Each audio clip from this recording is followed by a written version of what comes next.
meeting for Tuesday. Okay. This is the regular meeting for the Indian Trail Town Council for Tuesday, May 26, 2020. We'll take a quick council roll call. Mr. Morris? I know you're here. I heard you already. Mr. Head? I'm here. I heard you, Shirley. Shirley Howe is present. I heard Present. Todd Barber's present, and Mr. McIntyre is present. And we did not leave it, and of course I'm here. Kathy, if you would do a quick roll call of all the participants. Okay, I have Abby Ball Present. and Mr. Allen, did you call him? And Miss Walter? I'm here. Mr. Allen? Todd Hunsinger? I'm here. Brandy? Good morning, present. Adam McLam? I'm here. Hayden? Hayden Kramer? If you would get in touch with Hayden when his item 10C comes up, Okay, we'll check. that with would be him. great. Alicia Massey? Okay. Alicia Massey? Present. Jim Wadowitz? He Gary, just walked into my he just walked into my office, so we're Okay, working on Gary, thank you. Gary Evans? Present. Okay, and I think that I covered everyone. If I missed anyone, please speak up. Carrie Warner. Thank you. Sorry, Carrie, about that. Hayden, how may I help you? Oh, hey, Carrie. Hope you're doing well. Good morning. Good morning. Yeah. Okay. So we'll call this meeting to order. It looks like we have a development workshop on here. Is this true? Absolutely. Okay. Who is somebody representing a developer, or is this just council only? Abby, scroll up one slide, please. Yes, Land Design is present, Mark Kind and Mason Greason, and Bob Bennett with Stanley Martin Homes is having computer issues trying to get on, so we will represent. Okay, can you Okay, repeat thank one more you. time? Yeah, the developer's name and associate? It is Bob Bennett with Bob Bennett. Stanley Martin Homes, along with Mark Kind and Mason Greason from Land Design. Bob Bennett and Mark Kind. Yeah, and Mason Greason. I can't get that last name. Basic Greason. Yeah, Greeson. Thank you. What was Okay. the first name? Kathy, what was the first name on Ms. Greason? Mason. Mason Greason, thank you. All right, thank you. Okay, gentlemen, the floor is yours to start. Have we allotted them an amount of time before we start?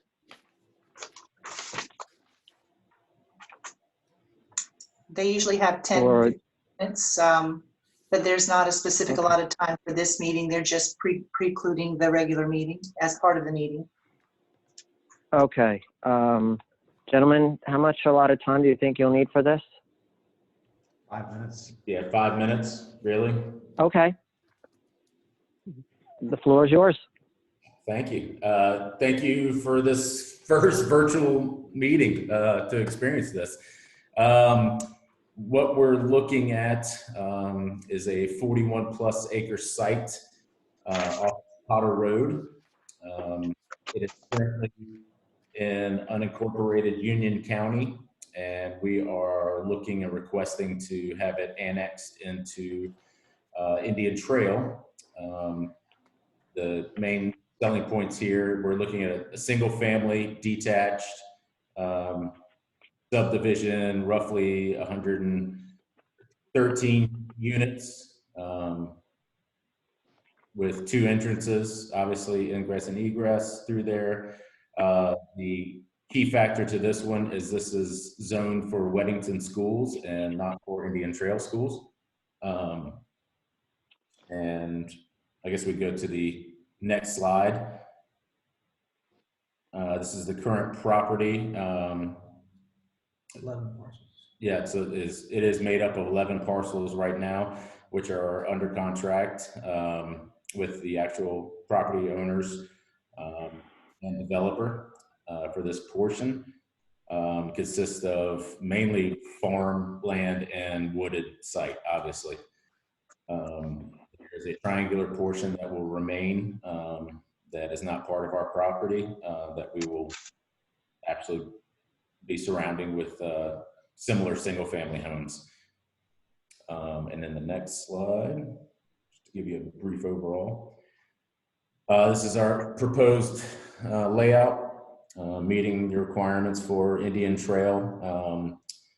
Obviously, it's currently zoned as R40 in Union County, and we are proposing for an SF5, which gives us 8,000 square foot lot minimums with a mix of lot sizes to meet those minimums. We're looking at 2 mainly for lot sizes. So that's the gist of it. Meeting all the tree save requirements, and pretty much it in a nutshell. We'll have, as Lucy said, we'll have the two entrances onto Potter Road, both north and south of that triangular piece of the assemblage. We're also going to make a connection to the south to an existing stub road in the adjacent subdivision. And then just the lot types, 8,000 square feet. We're going to have a mixture of 60s and 70s with the larger lots on the perimeter and the smaller lots on the interior of the blocks. So, and there is one existing home site that is going to remain that you can kind of see at the northern edge of the property. We'll put that out of the assemblage.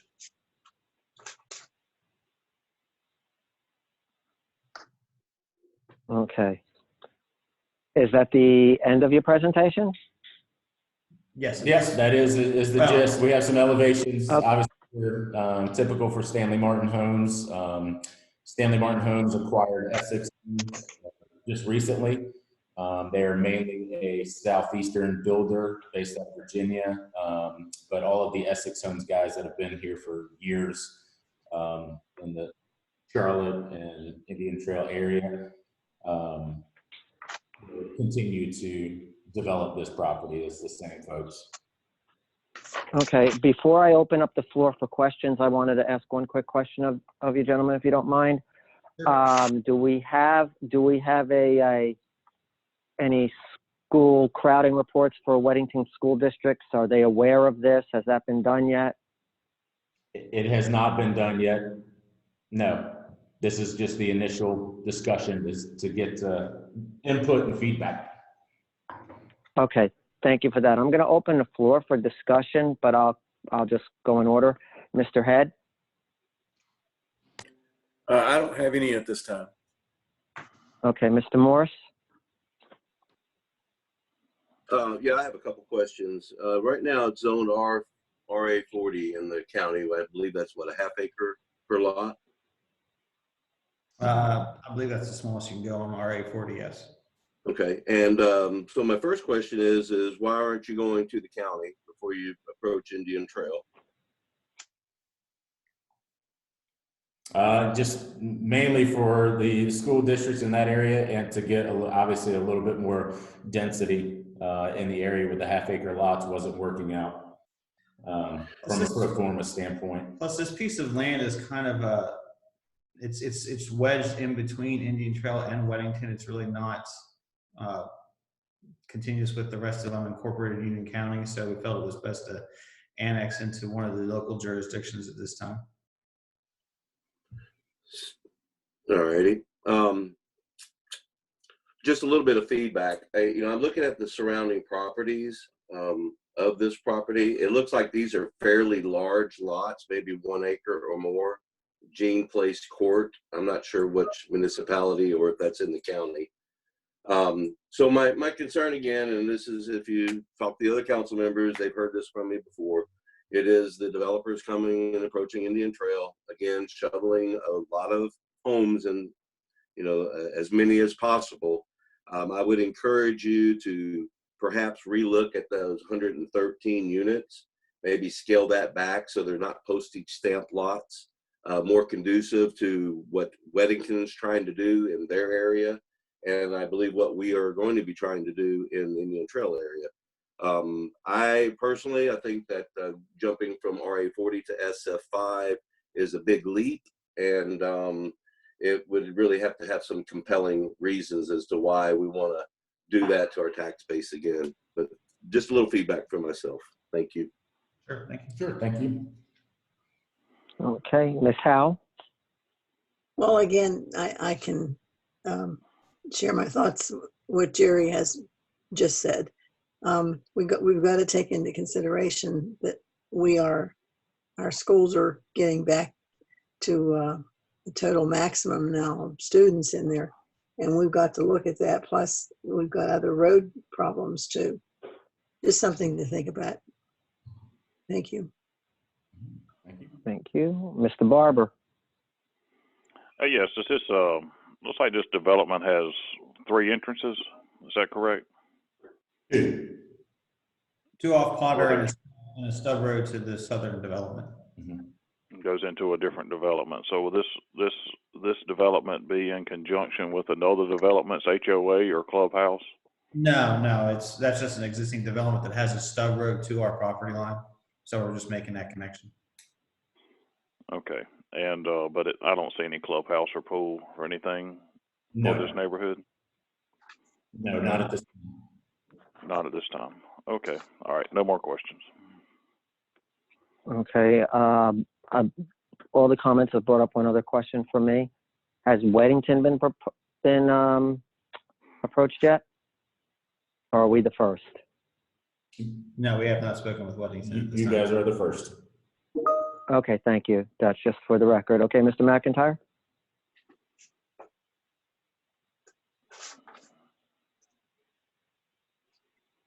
Did I lose you, sir? I'm on mute, sir. Okay, that's Can you okay. hear me? Yeah, I gave I a can whole hear you speech, now.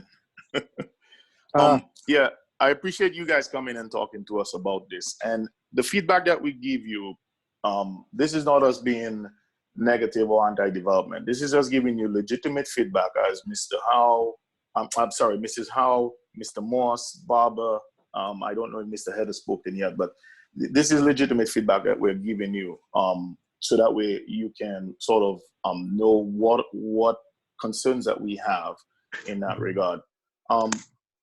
In terms of that, the land that the shape of it is kind of, it's a little bit, I don't want to say strange, but you can see some property cut out around there.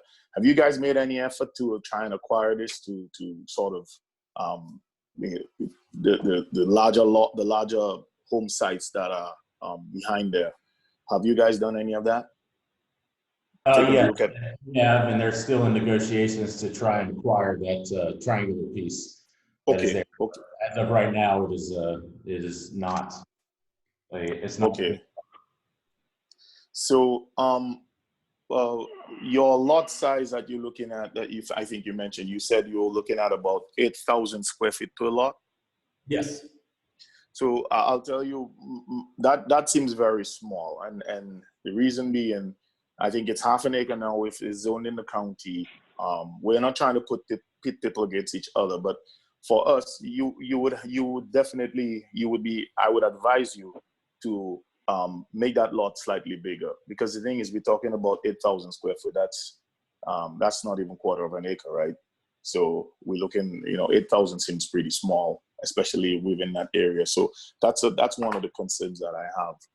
Outside of that, the other members of the council have asked you all the other questions that I possibly could ask at that time. But I would just say, if you could look at that in terms of the 113 units, possibly looking at, improving the lot size. I don't know what units that would give you. I do understand the need for you to make a profit on that investment. That's understandable. But also too, we want to make sure that the sizes are, sort of what we have in terms of the vision for the town. Mm-hmm. Thank you. That's it, Mr. Mayor. Thank you. Gentlemen, as with other development workshops in the past, Council will send their questions over to the town manager, who will forward any other further questions over to the town manager and forward to you. If you have any questions or suggestions for the council, by all means, respond via the town manager. And we thank you for coming. Thank you, everybody. Thank you for having us. Okay. That brings us to our regular meeting. At this time, we'll call that meeting to order. And it's been kind of confusing for all of us to say the pledge. So I guess I'll take it's been kind of out of sync on the phone, and on the playback sounds kind of odd. So with council's permission, I'll just recite the pledge unless somebody wants to take that job, and have it just go a little bit more, go a little smoother, if that's okay. Any objections? Nope. Nope. Okay. All right. We'll start that. I pledge allegiance to the flag of the United States of America and to the republic for which it stands, one nation, under God, indivisible, with liberty and justice for all. And if we'd remain silent for a moment of silence and remember those who were lost in battle, whether at war or when the battle continued within them, for yesterday, which was Memorial Day.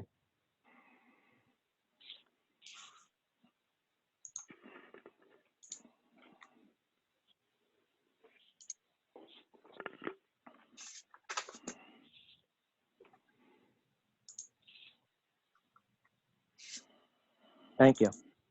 At this time, council, do you have any of your own additions or deletions to the agenda other than the Mercer Group contract? I don't know if one person was given that to add. If not, I'd need okay. I'll need someone to make the motion to add the Mercer Group contract as item 7F. I'll make that motion, Mr. Mayor. Okay, if there's no objections to that. Any objections? Nope, so moved. Any other additions or deletions by the council? If not, I'll need a motion to approve the amended agenda, please. So moved. Ms. Howes made the motion. Mr. Head? Approve. Mr. Morse? Approve. Mr. Barber? Approve. And Mr. McIntyre? Approve. Okay, there doesn't appear to be any presentations. Has council or Ms. Queen received any public comments for today's meeting? I have not. Anyone from council? And I have not, so I will close the public comments portion of it. Does council have any feedback to the public comments? I'll make sure I don't forget that, as I usually do. So, come on, people, have a sense of humor here. It's been a rough couple months. It's been a rough couple months. Captain James could not attend today's meeting unless there's any dire questions of him. I'd like to just close the law enforcement update and give him his time. He didn't have anything for us. Okay. Now comes the consent agenda. If there's nothing that needs to be pulled for someone to see, I'll need a motion to approve the consent agenda, please. I'll approve the consent. I'll make a motion to approve the consent agenda as presented. Okay, Mr. McIntyre is made to approve the consent agenda as presented. Mr. Head? Approve. Mr. Morse? Approve.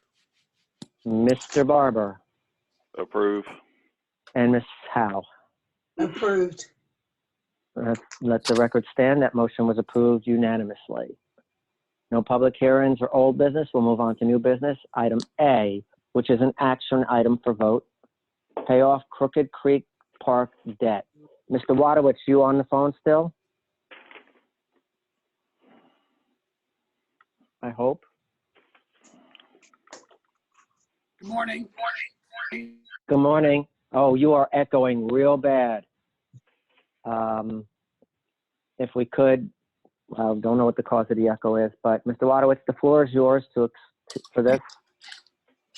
Morning, everyone. Yeah, I wanted to go over this year. This year, we had planned to pay off the Crooked Creek land purchase that came from 2012. It was a 10-year borrowing, $1,250,000. And this year, the current fiscal year 20 budget, we did allow for the paying it off early. Ray wanted me to go over it with everyone because we're not committed to it. The money is there. By paying it off early, we save about $8,000 in interest. The due date is June of 2023. By making said payoff, we then flow into the fiscal year 21 budget without having to worry about budgeting $131,000 for principal and interest. And in addition, I have discussed this with Moody's, and they have our rating at A1, and they support the elimination of outstanding debt whenever the town's budget allows. So I'm recommending that we do go forward and pay this off in June. Then it's gone. We don't have to worry about it in the fiscal year 21 budget. And the funds are available. We did budget for it appropriately in fiscal year 20. Okay, before, was that it, Ms. Wadowitz? Sorry, I didn't mean to interrupt you. That's it. Okay, before I open up the floor, I have one quick question. When we budgeted for this, Jim, was before the COVID outbreak. And obviously it's going to affect that's the outbreak and the quarantine, lack of work, lack of sales tax, and everything just trickles on down the line. Taking that into consideration, is it going to affect the financial stability and ability to pay debt for Indian Trail, I would say, in the next foreseen 36 months? To the best of your ability. Yeah, I What was that? I think that's a fair question there, but I think this not having an impact based on this. Okay. I mean, that is a pretty hefty payment. All right, we'll open the floor to Mr. Head. So, Jim, what was the total again? The total amount is about $315,000, Mike. 315? Yes, sir.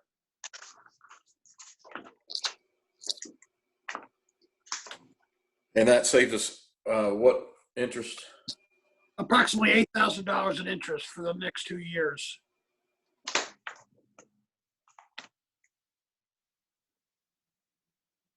Okay, that's all I have. Okay, Mr. Morris? I think it's a great idea. That's it. Okay. Mr. Barber?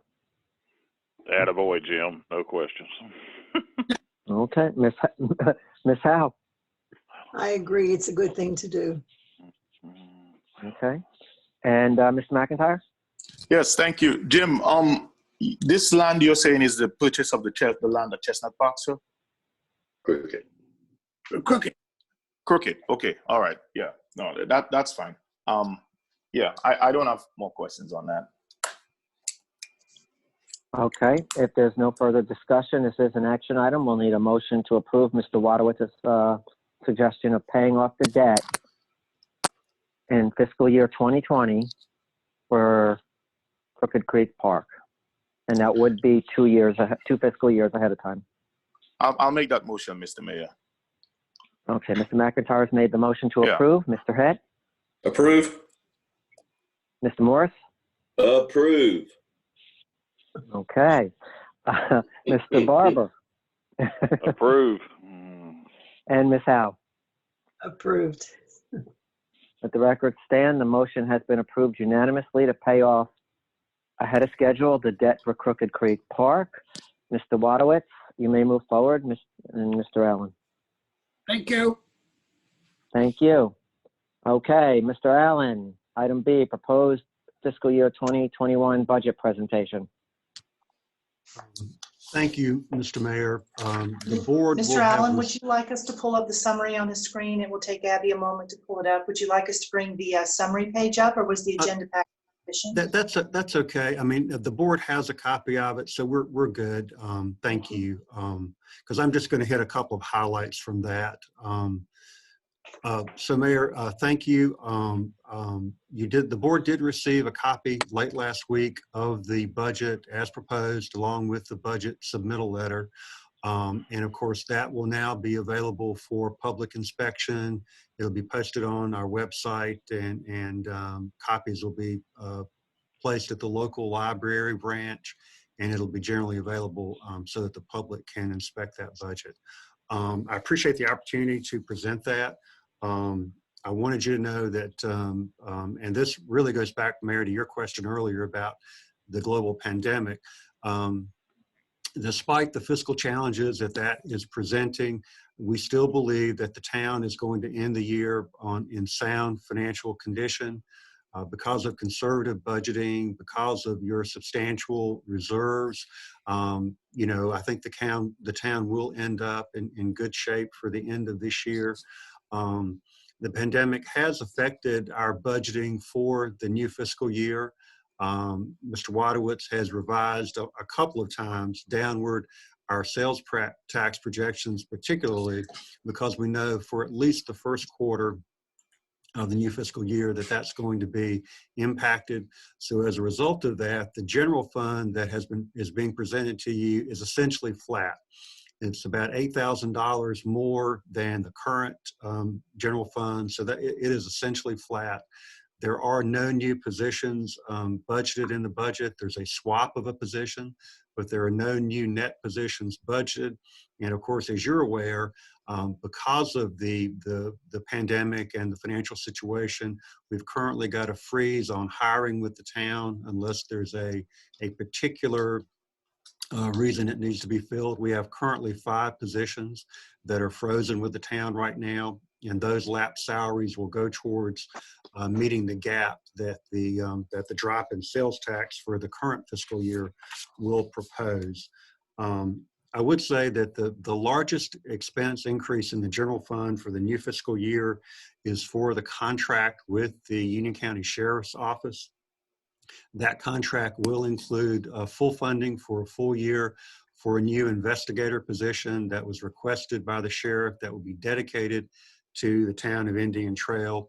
And we also are including funds to budget for a Governor's Highway Safety Program grant that the Sheriff's Office would like to apply for Indian Trail for traffic safety.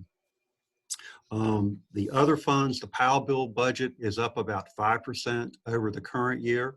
Reason for that being we have funds that are escrowed that we received from one of the subdivisions that are to be used for street paving in that subdivision. So adding to fund balance and adding to the appropriation we'll receive this year, that budget is up a little bit, but primarily because of that contribution from the HOA. The stormwater budget is actually about double what it is this year. And that really is because we have the First Avenue Phase 1 stormwater project that was budgeted for the current year, but due to delays, it's really only now just getting underway. The contract was awarded a few weeks ago. The notice to proceed has been issued, and so no construction has begun yet, although we're currently in the process of reviewing pump submittals for that project and so forth. So that cost is essentially going to all take place, or almost all take place, in the new fiscal year. So when you combine that with the Indian Trail Park stormwater project, we're going to be spending a lot of money next fiscal year, but it's because typically those projects would have been paid for over 2 fiscal years. And of course, as you know, you have substantial fund balances in the stormwater fund, so that's you'll still have substantial fund balance left even after those 2 projects. You will have a public hearing on the budget on June 9th. And at that time, council has the prerogative to make any changes that they wish to make to the budget prior to its adoption. Mayor, I'll be happy to answer any questions if there are any. Okay, first question, Mr. Allen, I just want to clarify. Will the adoption of the budget is being done the same night as the public hearing, correct? Not this year. Because the Not General this year. Not this year. The, the law that the General Assembly adopted that allows for, specifically allows for virtual meetings has a requirement that there has to be a delay in the adoption of the budget. I can't remember if it's 24 hours or a day and a half or something. So we will need to either have a special meeting later that month or adopt the budget the second meeting in June. Either of those would work. Okay, thank you for clarification. I'll open it to council. We'll start with Ms. Howe. I didn't know I had to talk to you. No comment at this time. But Ray's doing and everybody's doing a great job. Thank you. Okay, thank you. Mr. Head? No questions. Mr. Morse? Yes, I have a question. Regarding if we want to make any changes to the budget on the 9th, and let's just propose that the approval process was to take place on the 23rd. So we have a public hearing on the 9th. We propose our changes, and then we would approve it on the 23rd. Is that correct, Mr. Allen? Yes, sir. That would certainly work. Yes, sir. Okay. And not that, and look, council and staff and Mr. Allen, this is an excellent budget. It's taken a lot of input. It's taken really input from all council members. There's a little bit of something from what I see, from reducing debt to increasing stormwater. That it's just an excellent compromise and an excellent budget. And I don't foresee me making any changes. That's all I have. Okay. Mr. Barber? Good job on the budget, everyone. No questions. Thank you. Mr. McIntyre? Yes, Mr. Allen and staff, Jim, I know that we had quite a bit of questions on that. You guys went back and revised the sales tax revenue. So I do appreciate you guys doing that. You put a lot of diligent work in the budget. Mr. Allen also too, the changes that you made to summarize them just really did help a lot in terms of understanding the changes that happened, through this revision. So I want to commend you, you and your staff on a job well done. So that is really good. We as the council really do feel that we had a lot of input into the budget this year. And, if somebody comes and asks me a question, I feel that I can adequately answer them in terms of the thought process behind this budget. So good job, sir. Thank you. And I would like to commend the finance department staff, particularly Jim and Alicia did a great job in helping me.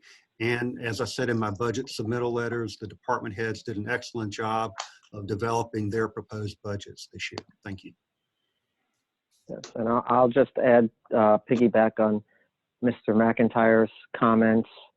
Mr. Allen, Mr. Wadowitz, Alicia, all staff, including elected officials. We had a very unprecedented challenge ahead of us this year in putting a budget together and trying to forecast the downturn due to the quarantine and what's yet to come. And forecasts like that are almost impossible to carry out. And you've done an excellent job ensuring that Indian Trail is fiscally sound moving forward. And we thank you for that. If there's no further questions on the budget, I would like council's permission to have Mr. Allen proceed with having Kathy and Mr. Allen, Ms. Kathy proceed with advertising for the public hearing and the dates to come for the budget and where they may get a copy of the budget. Absolutely. No objection. So, okay, Mr. Allen, Kathy, you have that? We have it. Yes, Thank sir. you. Okay, thank you. We'll move on. Has Hayden chimed in yet? Hayden is online. He is. Yes, thank you, Mr. Mayor. Okay, that moves us to your part, the internal, if I'm reading this correctly, internal staff summer camp. The floor is yours, Mr. All Kramer. right. Thank you, Mr. Mayor. Apologize, I was on mute prior. Good morning, Mayor and Council. It's always nice to be before you, even if it is virtual. We are, in your packet, you have found a brief memo followed by a document outlining and discussing the general question, should Indian Trail host summer camp in 2020? Prior to COVID-19, the Park and Rec staff had developed a robust offering of summer camps that mixed internal programming, meaning hosted by Park and Rec town staff, and contracted programming, meaning hosted by folks outside of the town. With COVID-19, we've seen 5 weeks of offerings disappear due to contractors pulling camps, business closures, or lack of registration. Camp offerings have been discussed in the Park and Rec Department on a national, state, regional, and local level. Every municipality is different in regards to their offerings, whether that be because of staffing, facilities, or supply chains for material and cleaning materials. Evaluating where Indian Trail stands based on our staffing, facilities, surveys for people that have registered and current registration, it is my opinion that we should opt not to host summer camp for the general public. This decision is not made lightly, and I can explain other details that went into making this decision. We would like to discuss and propose summer camp being offered on a limited basis for Town of Indian Trail staff only. Based on registration, conversation with staff, and prior registrations, this would provide summer camp to approximately 6 staff members, accounting for approximately 11 children. From a number of perspectives, this is the approximate number of children that we would normally have in a summer camp hosted by the town or by a contractor. This camp is different from other camps that we've hosted in the past. The differences include that all offerings would be by Indian Trail town staff, and that the town staff would be hosting 9 consecutive weeks rather than 4 weeks during the summer that we normally offer. We are aware that this is a different set of circumstances that we are operating under, and we are proposing this with the greater Indian Trail community in mind.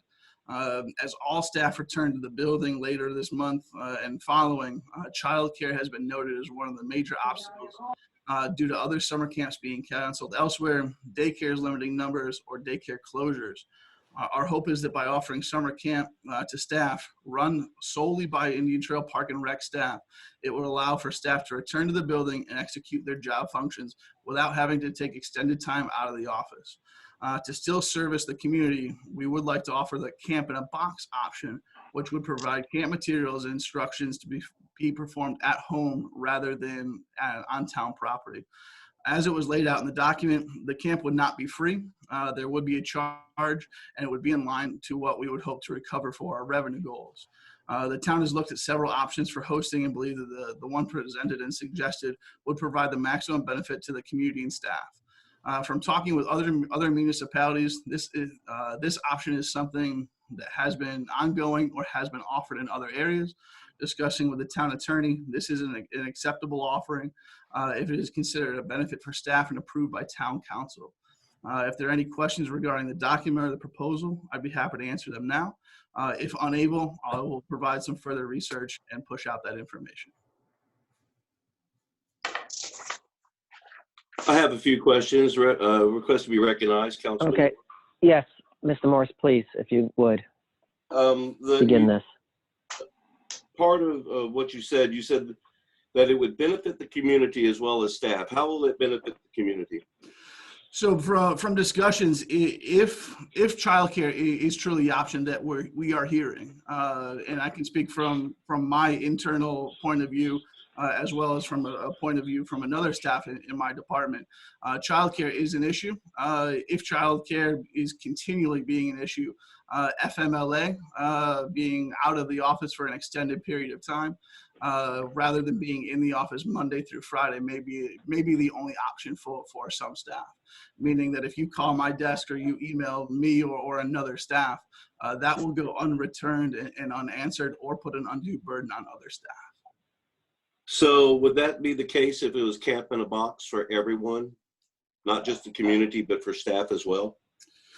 So the camp in a box, the materials would come into our department and they would be farmed out and either sent out or available for pickup for the general public as well as town staff. I think that the general thinking is if you have a child at home, Even with Camp in a Box at home, you're not going to leave your 8-year-old at home unattended, meaning that mom or dad would have to take time off to be at home with them. So while it would provide an option to occupy time, it would not suffice the actual facilitation of a summer camp supervision.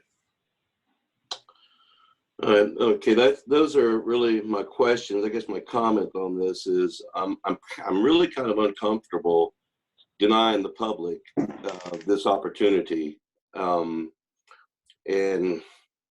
I see some problems with this, and in lieu of a lot of companies, a lot of businesses having to scale back or do without, which we have been doing, I'm probably in the no camp, to make it simple.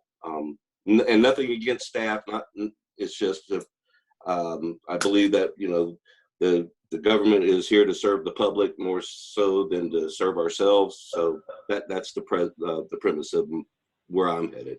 Thank you. Thank you. And just to make it clear, this is a discussion. While it is my recommendation that if we do proceed, it is strictly for town staff. The Park and Rec department in town are able and willing to function on either side of this. Okay, before we move forward, this is not just to remind, according to the agenda, this is not an item that's being voted on, at least not at this time. Just was for info and input. So thank you, Mr. Morris. Mr. Head, do you have any input? I said no, but I would like to make one comment. I think anything that we can do for the staff, to keep them working. I guess the one question I have is there maybe to Karen, is there any liability in doing this, Karen? From a town standpoint? Any camper would be required to sign and engage in any of our normal contracts, waivers, what have you. So the actual, I'm going to call it personal injury sort of liability that you think of on that end would be covered through our normal camp processes. The employment side is a bit different. So this is effectively the town offering the benefit to its employees to provide childcare through the summer. And so it would be a new benefit to employees. And I'm not concerned with any liability that would attach to that. I think it's fine for the town to do that if that's something that if you all council believes that is a policy you believe helpful or appropriate for the use of town funds. So I do not worry about the liability side of this because I think we cover that in our normal camp waivers and what have you anyway. Okay, thank you. Ms. Howe? I just wondered if one of the children there would fall and break an arm or something, and this refers to liability. Do they have to sign? The parents have to sign some type of waiver about this? Correct. So prior to any sort of registration for any of our programs or events, that is something that they sign. So even if someone were, a vendor were to trip and fall and break their ankle or cut their hand open or, a child become injured at camp from a bee sting or something like that, that is signed off on a liability waiver where essentially it's releasing the town. And correct me if I'm wrong, Karen. And I know that we worked with Karen and the town attorney to look at all that verbiage. Yeah, yes, we would. So our general camp registration forms include liability waivers and that kind of thing. So, obviously the goal is we provide a very safe environment for the kids, but things do happen and parents understand that and kids understand that. So we do ask them to sign waivers and what have you prior to engaging in the function. Okay, thank you. Mr. Barber? Well, I take it's not going to include y'all watching my teenagers, but anyway, through business and everything, I've always been very active and very progressive in anything I could do or the company could do or to help people in their work as far as having their kids watch. So I'm very proactive, and I'm glad to see that y'all were thinking of this, and I would be for it. I just, I think anything we can do to help people during this time, especially for them to work and get their job done and have their kids watched, I think it's a beautiful thing, and that's all I've got. Thank you. Okay, Mr. McIntyre. So is that open to council members? Because I have an 8-year-old. That's what I want to know. I have an 8 and an 11-year-old. So, I mean, I think I'd like to get that benefit. No. All kidding aside, I understand the need for the public, but the thing is, the employees also have to provide the service to the public. So I'm in favor of that. I mean, Karen has looked at it from a liability standpoint, so we check that box there. And 2, it allows employees within the town to be able to continue working within this environment, not having to, take FMLA to address their kids. So, yeah, I don't have an issue with it. Okay. And I think it's a great idea, and I'd like to thank the council for not asking if they had someone to babysit me for the summer. Thank you, Mr. Kramer, for providing us with that information. Absolutely. I will ask you, is this something, Karen, that you feel should be an action item? And is it something that we should act on today, or is it something that should be added to the agenda for next meeting? What I would prefer is that we go ahead and draft up the policy. And maybe Carrie can help us with that on the HR side, and then have it available for the June 9th meeting. I think we're at the next one for council approval, because this will need council approval to be a legitimate benefit to the employees. Perfect. Okay. Thank you. Okay. Thank you, Mr. Kramer. All right, that brings us to future council meetings, Mr. Allen. Yes, sir. Thank you, Mayor. As you're aware, for the last couple of months, we've held council meetings virtually, which is what the majority of municipalities in North Carolina have been doing. We are beginning to see some trend back with some municipalities moving to physical in-person council meetings, along with the phase 2 of the governor's program, in which the board members are socially distanced, and we have limits on the number of people who can come into the meeting room, and we have social distancing within the meeting room and so forth. So as we move into June, we wanted to have a discussion with council as to what you want to do at your meetings. So we need direction as to whether council would prefer to have those virtually or in person, or have the first meeting in June virtually, the second one in person. I think we probably are moving, when we get to July, we probably would be back at in-person council meetings. But for the month of June, we'd like direction from council as to what your preference is with the meetings. Before I open that up to the council, Mr. Allen, do you have the date the governor set for discussing phase 3? It is late in June is when phase 3 would go into effect. Hold on, I think I have that. I don't have it in front of me, but it's late June, Your Honor. When if the numbers indicate that it's appropriate to go in at late June, that's when it would take place. Okay, that's just for information to the council. We'll start with Mr. Head. Do you have any preference, concerns, or a question? Well, I've got some questions. I'm thinking through this, Ray. I don't think there is, on the dais, there's 6 feet in between each council member at this point in time, is there? There is not.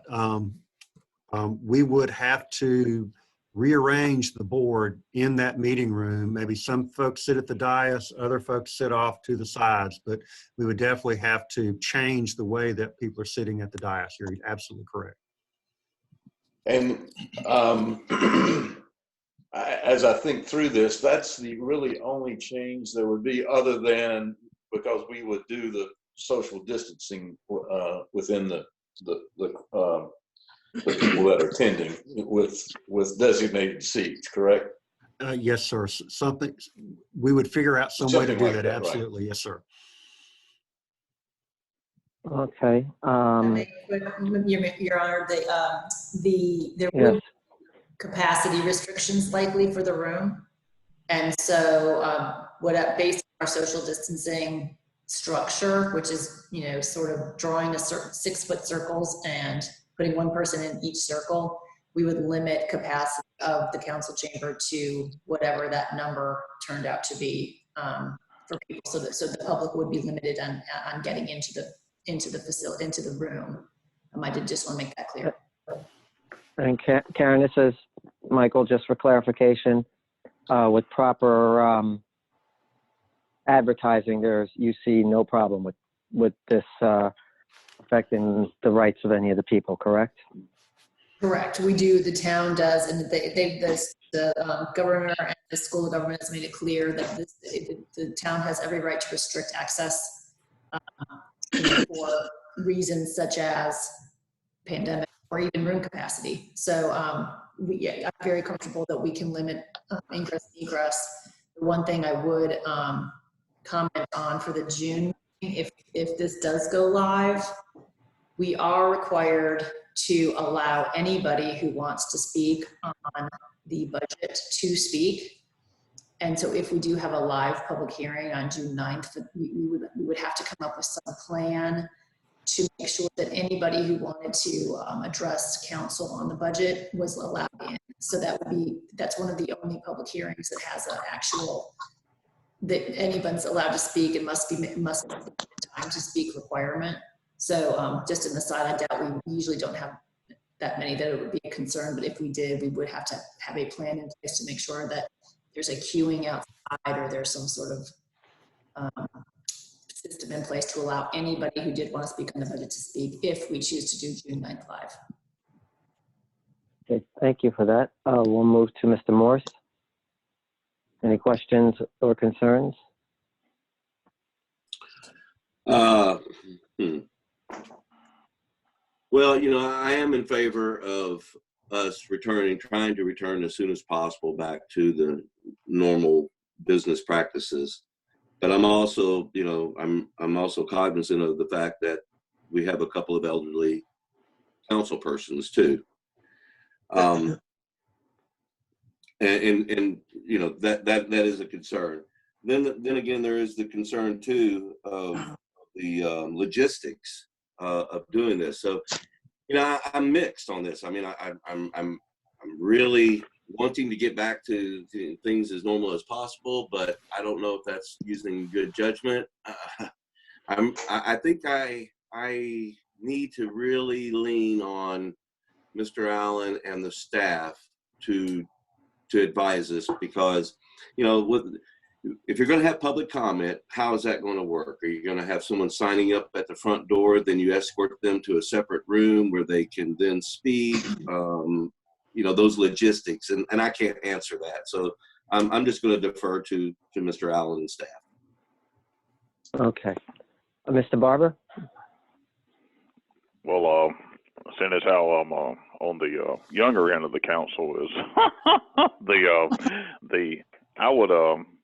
I would say that since the governor's looking at phase 3, as Mr. Allen said, maybe announcing that towards the latter part of June, I would propose that we do the meetings in June virtual and then shoot for July to come back live. And that's my thoughts. And that's all I've got. Okay. Before we move on with council, Ms. Walter. Yes, sir. What day does the budget need to be actually adopted and public hearing by? I should know this. It's the end of June, isn't it? Yeah, it has to be adopted before July 1st. June 23rd is our meeting. Okay, June that's 23rd just is our scheduled meeting. all right. That's just for clarification. And we'll go to Ms. Howe. to weigh in on this? I have mixed emotions about this too, because I don't think I'm as old as I am. So that doesn't help the situation. But I'd like to wait another couple of weeks before anything is done and we get back to normal. I think I miss seeing the people in person. And when you present something, you know, eye contact or the way you say it makes a big impression on somebody watching you. You know, both sides have their ups and downs, but and I appreciate everybody looking out for all the council members. But at this time, I'd like to wait a couple of weeks if I have that choice. Oh, yeah, you could. Oh, that one doesn't work. Oh, sorry about that. Let's talk to someone else. My apologies. Sorry to interrupt you, Ms. Howe. Continue. I'm finished. Oh, okay. And Mr. McIntyre. Yeah, I mean, I understand the need for waiting a couple of weeks, like Ms. Howe, Mr. Barbara said. The only thing that I don't want to say concern, but the one thing that I really want to make sure is that we do have some people who regularly attend meetings and do come up and speak at public, the public comment section. And I want to make sure that we afford them every opportunity to do so at the next meeting and the subsequent meeting after that, before July. Because the thing is, they may have some questions on the budget, which I think that they should get an opportunity to ask. And I think everybody here wants to make sure they do that. But I just want to make sure that we as the staff, you know, Mr. Allen and Kathy, do Mrs. Quinn, sorry, do get the information out to the residents and try and make sure every effort is made and accommodation as best as possible, with the, you know, safety in mind, getting a chance to ask questions of the budget, even if it's via voice, joining the call, or also through email, but that they are afforded that opportunity and they're communicated to the council, so that way we can address them as we go forward. We can do that. Okay. Okay. Mayor. And can I just, before I forget my thought, Jerry, can I just chime in real quick? Okay.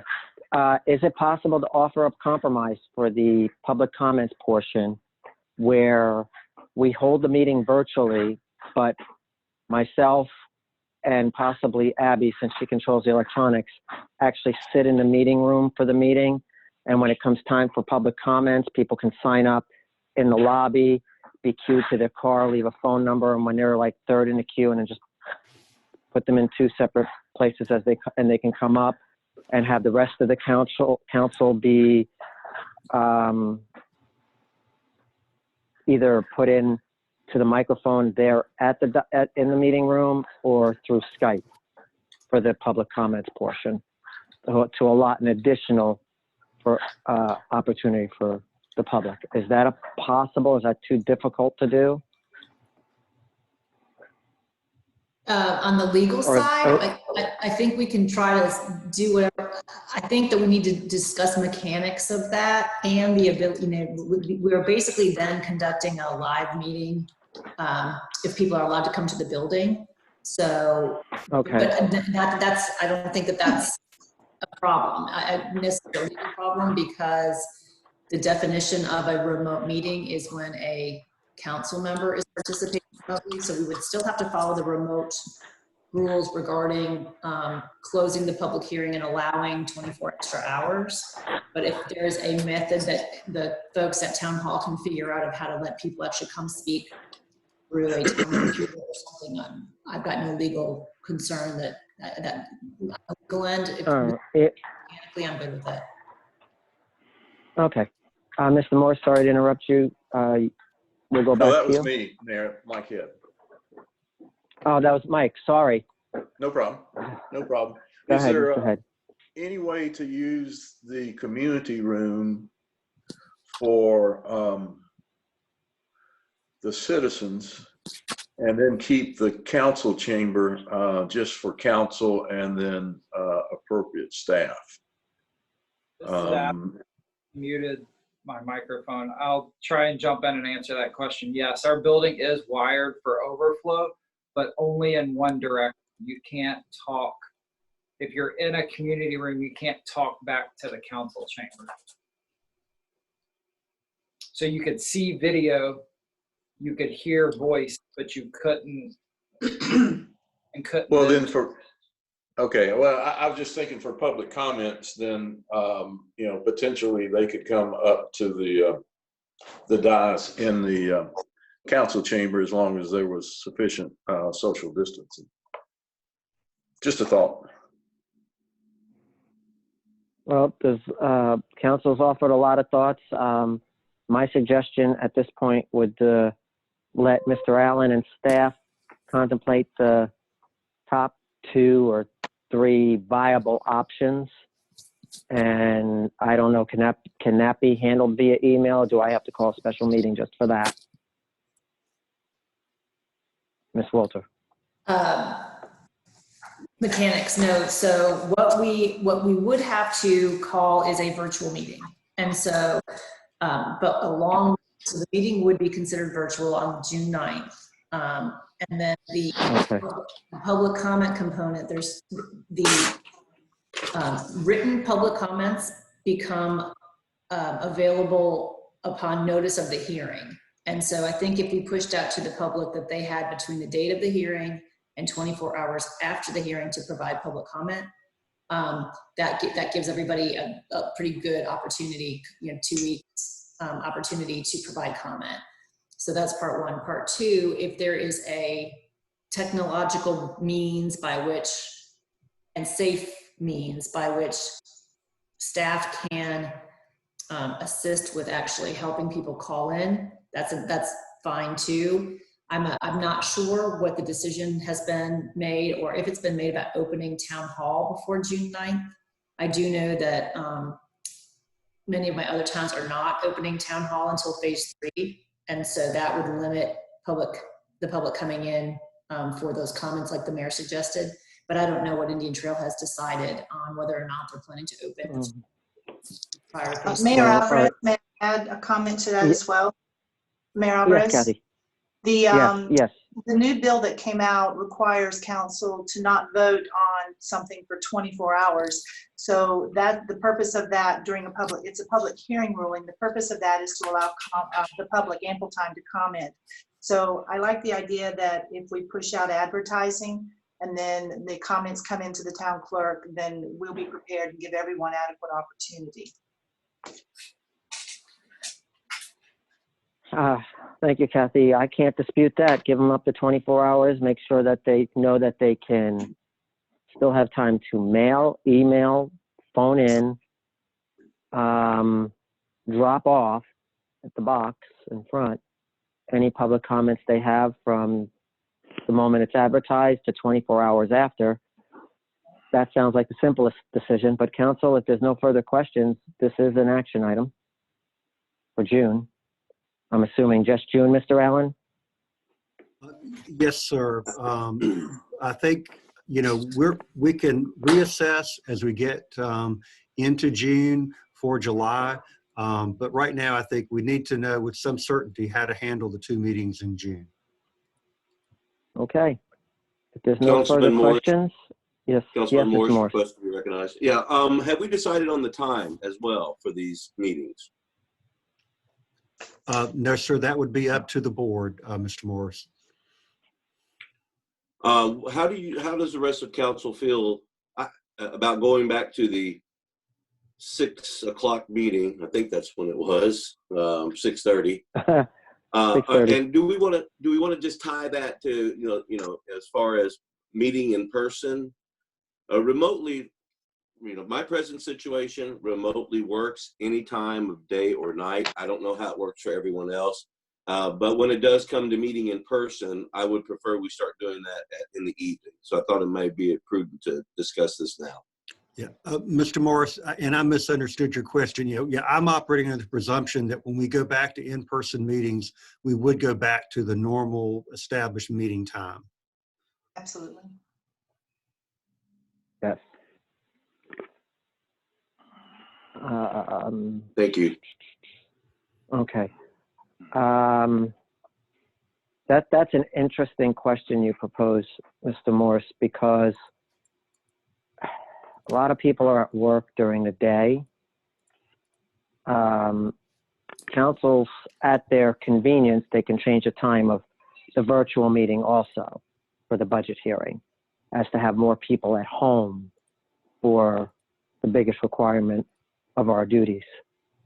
Just throwing that one out there. So if there's no other further questions, we'll need any questions? McIntyre, yes, sir. Yes, sir. So for people who may want to participate in the meeting and they're at work, having it at 11 o'clock during the day is not really convenient, right? We do have the budget coming up. It will be good to give citizens an opportunity to look at that. So the fact that we can do this remotely means that somebody doesn't necessarily have to be at the office, but maybe a couple of people. Unfortunately, Abby, you run the technical aspects of this, so that would probably mean you and whoever else. But what about we wait for the governor's phase 3 should be sometime towards the end of June. We can't wait until then to really make a decision. But can I offer up a couple of suggestions? One, the first meeting in June be remote, or maybe make both of them remote, both meetings in June. The first meeting in June is when we go through the budget and so forth, a couple other things there, give people an opportunity to respond. We'll probably vote on it at the next meeting before June 30th to make sure that we meet the legal requirements there. But then instead of having it at 11 o'clock in the day, we probably move it to 6:30 or 6:30 or regular meeting time in the evening. We do enough advertising and or notification of residents so as to be able to submit questions for the budget or to be able to make comments in public comments and figure out a way to do this. I think if we had to follow what Karen mentioned, which is that other towns have not gone in to open up the buildings for the public for meetings until waiting, I think, until the governor comes with approves phase 3, then I think we should probably sort of adopt that approach. I don't know if anybody has any questions on that, but I think, the 2 meetings in June go virtual, give enough time from the first meeting before the second so that people can comment questions. We're not voting on anything on the budget. And then after that, go from there. And during June, we decide on July being in-person meeting and so forth. Mr. McIntyre, I have one comment on that. Yes, ma'am. On the June 9th meeting, Attorney Walter, and since the time she's been here, likes to have the public hearing on one meeting and carry it over to the next meeting. But with the new legislation that says we have to have 24 hours before we can vote, if we hold that meeting open on the 23rd and allow that 24 hours, that's going to require council to hold maybe a special session to vote on the budget. So I just wanted to make you aware of that. If we, if you're proposing on the 9th, having that meeting allowing 24 hours, we can read comments at the 23rd. Attorney Walter would have to guide on that, but I just wanted to make you aware we have to wait 24 hours past the 23rd, which would require another meeting. Okay. Thank you, Kathy, for that clarification. Yes, if it means 3 meetings, then I'm okay with it. Whatever we have to do legally to make sure that the public does get to comment and we do vote in accordance with the current law as per remote meetings, I'm fine with that. Okay. If there's no further discussion, we'll need a motion for any one of those. This is Todd Barber. I'll make the motion. Okay. I move that Wait, the two I heard a council voice. meet. Go ahead. I heard a voice there. Was that a comment or was somebody making a motion? I'm going to make a motion if that's okay. Okay. Okay. Well, I do have a comment. I do have a comment, Mr. Yeah. Barber. So before we make a motion, I want to kind of understand really what we're talking about. Looks like maybe we'll do a remote at 6:30 for the 9th meeting, remote 6:30 for the 23rd, and that would satisfy all the legal and requirements and give the ample time for the public input. Am I correct if that was going to be the motion? Yes, that's correct. So we would open and close the public hearing on June 9th. That's one option. Right. So we would open and close public hearing on June 9th. Then we would meet and we would vote at the June 23rd meeting, and that satisfies the 24-hour requirement for accepting public comment after the hearing.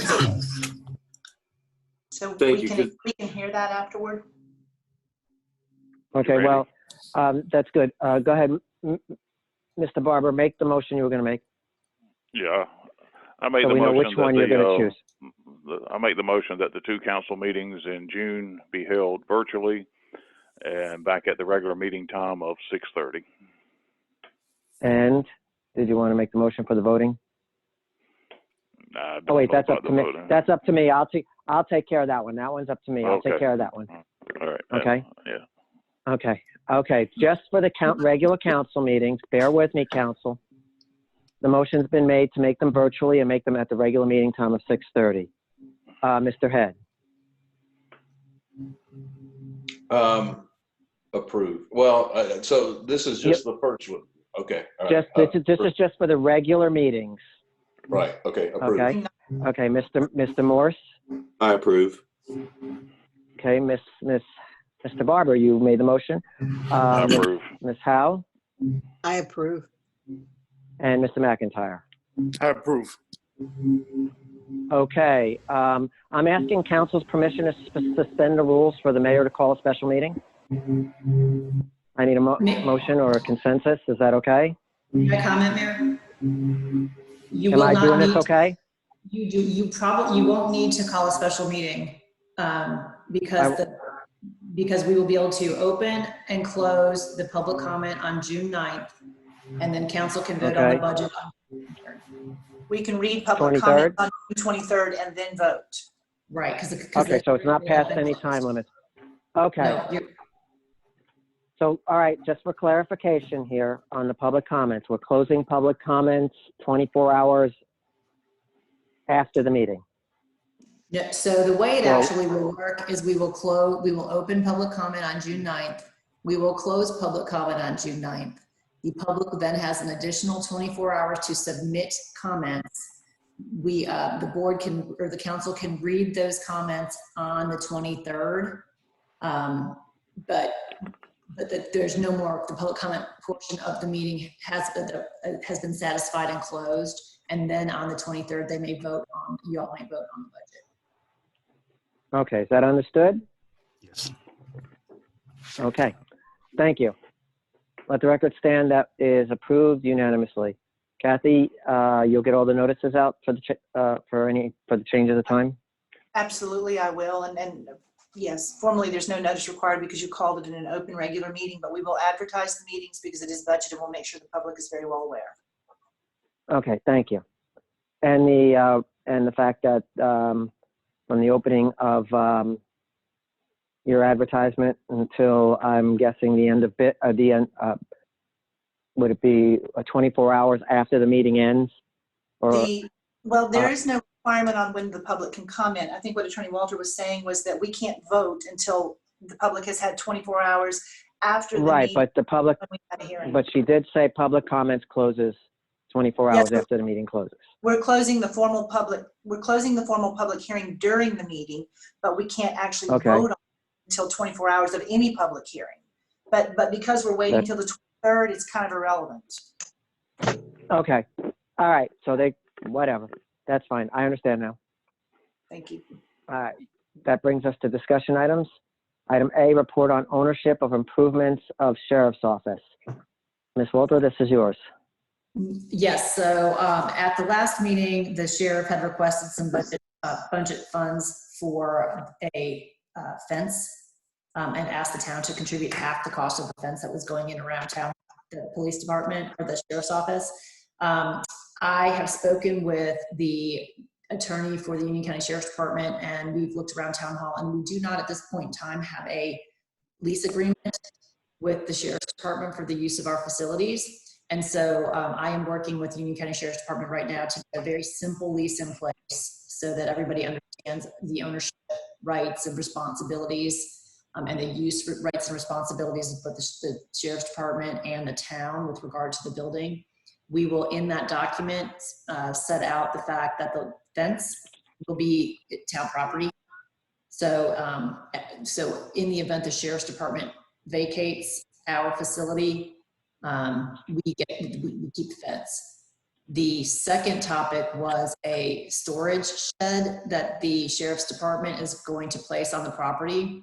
That storage shed is being constructed at the sole cost of the sheriff's department and will be their property, and will be considered their personal property on our site. And so should they leave, they would have the right to take that temporary, that structure with them when they left. But I spoke with Captain James, they'll leave it most likely. But just I wanted to get you some clarity on that, and we really have a formal agreement with the department on the property, which is not in place right now. So that should be done and ready for you all once I can get it through the sheriff's department's approval process. So hopefully by July 1, we'll have a lease for the council to approve. And that lease term will run consistent with our sheriff's department contract, so that while we are under contract with the sheriff's department, they will have access to our building. If we ever not be under contract with the sheriff's department, we can't have it. We get our building back. Okay. Thank you. Question or clarification. The fence and shed was on the consent agenda. Do they still need to vote on this? There's really no vote on this right now. I think this was just okay, because yeah. Oh, just information because yeah, a lease will be forthcoming, but I'm waiting for some information from both the sheriff's department and town to get that drafted. And as soon as that lease is available, then the council will need to vote to approve that lease. Okay, council, does anyone have any questions on this? Yes, I do, Mayor. Okay, go ahead, Mr. Morse. Yeah, Mr. Councilman Barber mentioned about having the need of a fence to protect the sheriff's department's property. And then it got me thinking about this legal document that's going to be put together. What happens if somebody cuts into that fence to break into it? Who is responsible at that point for the cost of repairs to the fence or replacement? So that is one of the questions that we are figuring out right now. Generally, in a lease like this, the town would be responsible for what I'm going to call capital repairs and improvements. So if the building needed a new roof or a new HVAC system, generally that as the owner of the building, the town would pay for that. The day-to-day repairs and what have you, which would cutting a fence would be a day-to-day minor repair. That would generally be the responsibility of the sheriff's department. We're working right now. I'm working with Adam and the sheriff's department to figure out how we have informally assigned those responsibilities in the past. And so we'll just continue with what our informal agreement has been for the past several years. So the true answer is I'm really not sure, but likely it's going to be the sheriff's department's responsibility on small repairs like that. Thank you very much. Okay, was there any additional comments, or shall we wait for the lease? Okay, thank you. That brings us to item B, roadway abandonment request. Mr. Huntsinger? This is an information item.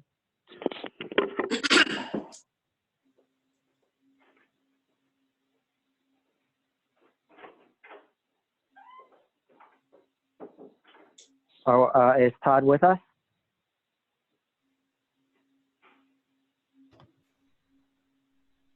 Or Kathy, did someone go get him? He's on. I can see him, but I'm not sure. Todd, can you not hear? Has he been muted? No, he's not muted. Oh. Let me see if I can Okay. call it.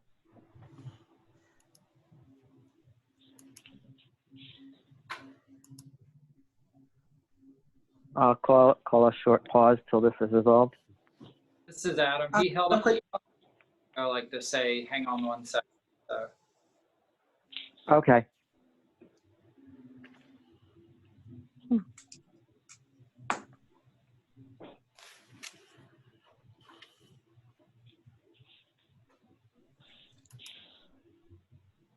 Well, Mr. Mayor, while we wait for him, can we go to D and then come back up, sir? Yeah, we can come.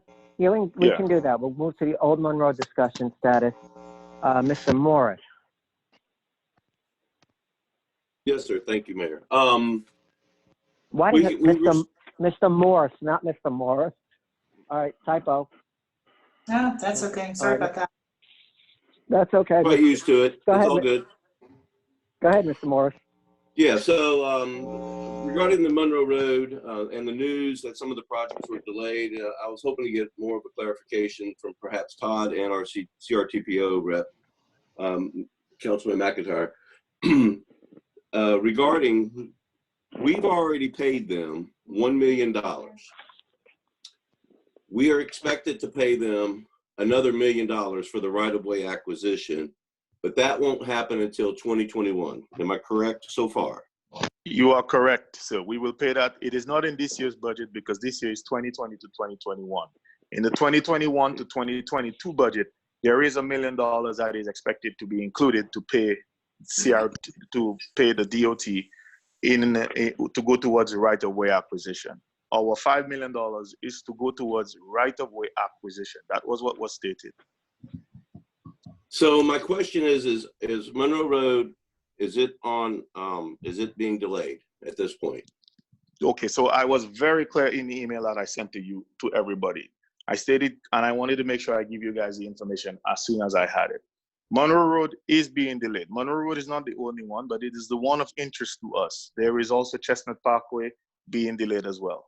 But for all intents and purposes, Monroe Road is being delayed due to the funding shortfalls in the DOT that is expected to reach about $300 million in ending for fiscal year 2019 to 2020, June 30th.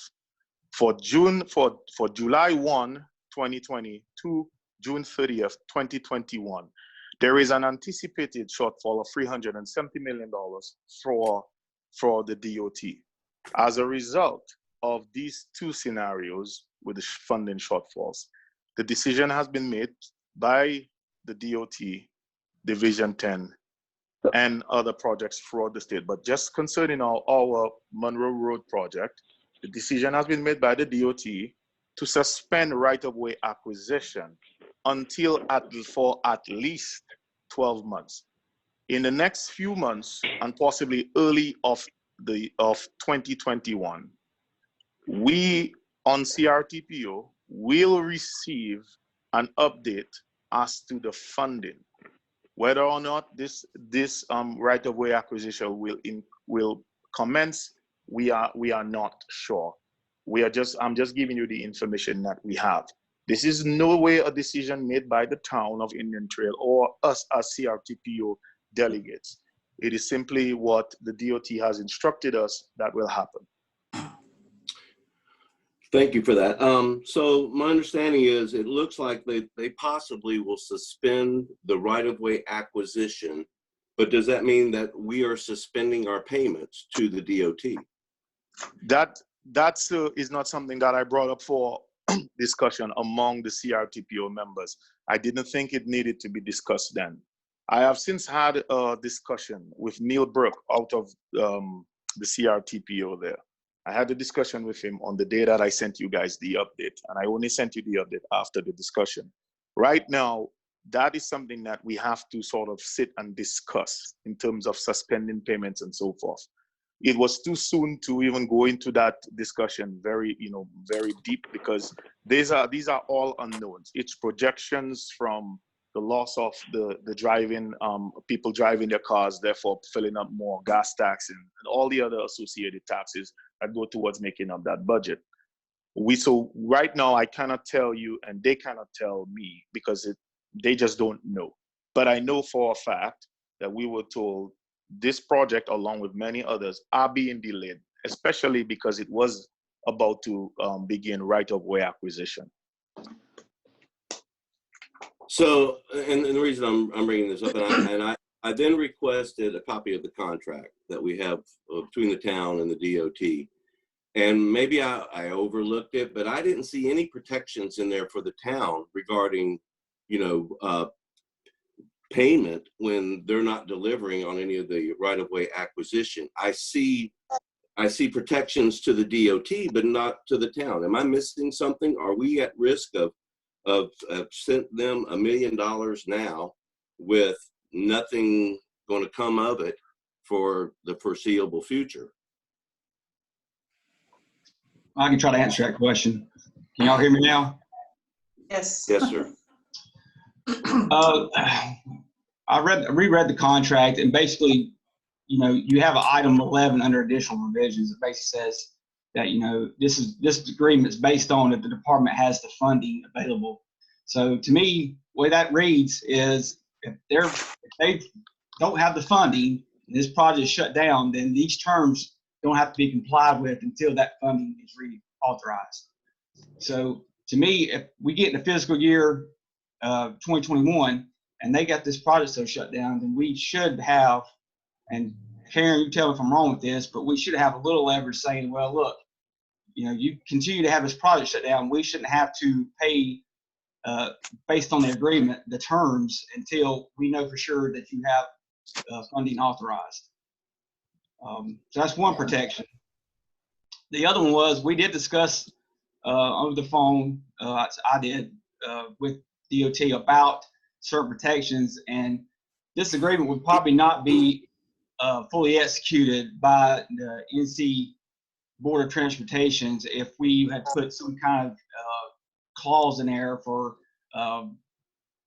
you know, thresholds and stuff like that. I mean, it just would have happened. They wouldn't have signed on it. They wouldn't agree to this agreement.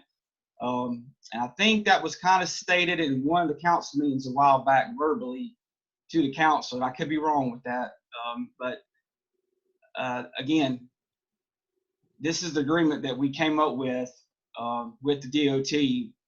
And you also have the only drawback if we don't make a payment is they can threaten to hold our power bill funding, which again, to me is, I don't think they can do that if they can't show for sure that this project is moving forward at the time they're asking for the money.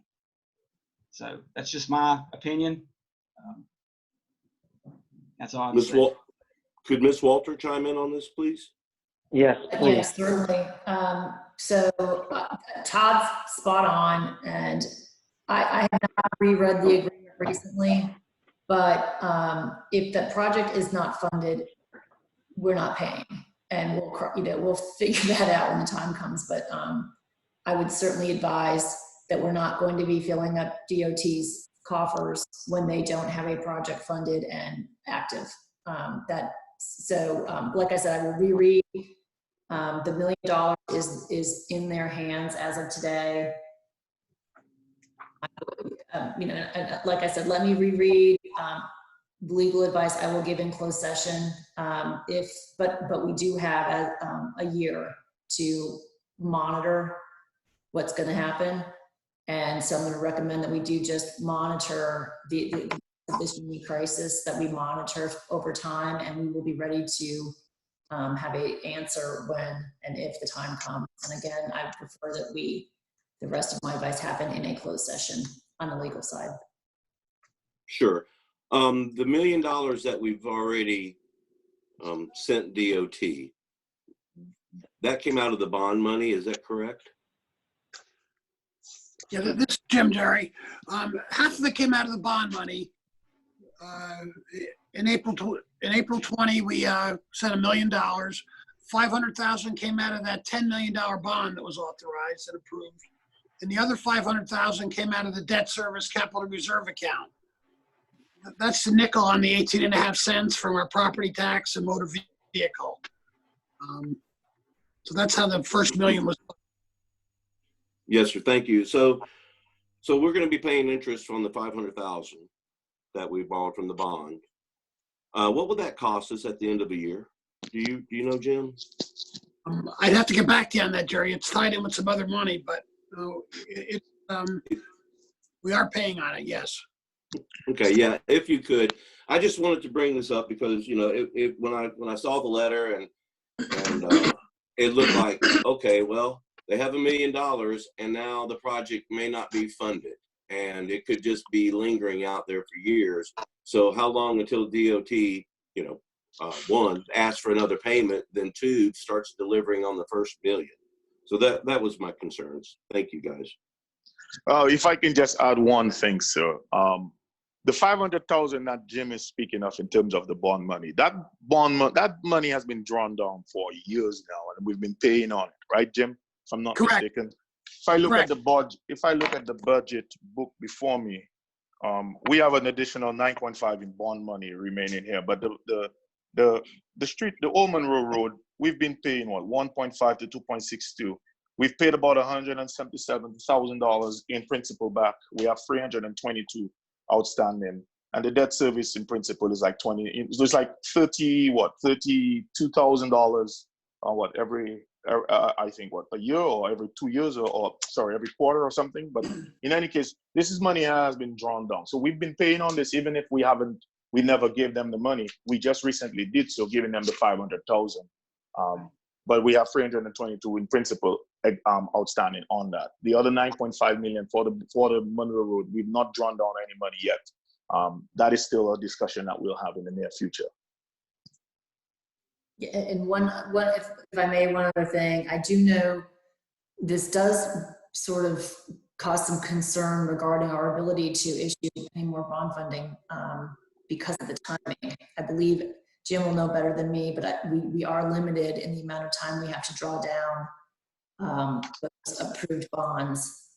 And if the NCDOT continues delaying, it will impact our ability to pull that bond funding down. And that's a finance question, but I did want to make you all aware that we do have a legal timing issue on when considering and paying attention to if this project does end up getting delayed for more than we have time on our bond. So again, another issue will come up, but keep that in everybody's mind as well. Yeah, the final extension on that bond, Karen, is 11/21. So we have to make our decision by November of 21.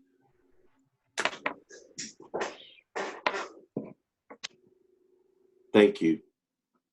Okay, so that gives us some time. Just keep that in your mind. You have approximately a year to mull that one around. So that is Mr. Hunsinger ready for his 2 items? Yes, Mr. Mayor. Okay, we'll start with the roadway abandonment request. The floor is yours. All right, let me give you a brief history first before we get into that. The area, and you saw, if you looked at the memo, you saw the aerial maps.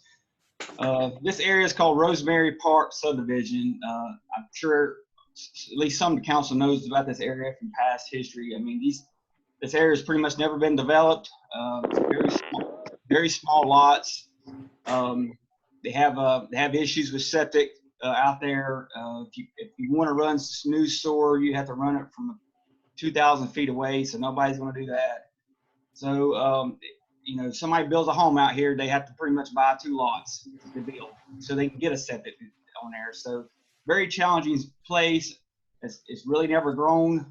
It's been platted since the 80s, and so and you see where we're at with it. It's just sporadic homes here and there, a bunch of dirt roads that are still private, some are gravel, but again, just a place that's going to be very hard to develop, and I don't know if we'll see it in our lifetime if it develops.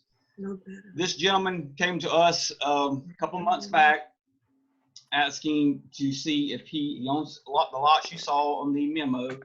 He owns several lots that he'd like to develop. Obviously he has issues with septic. And so he wants to ultimately do a commercial site.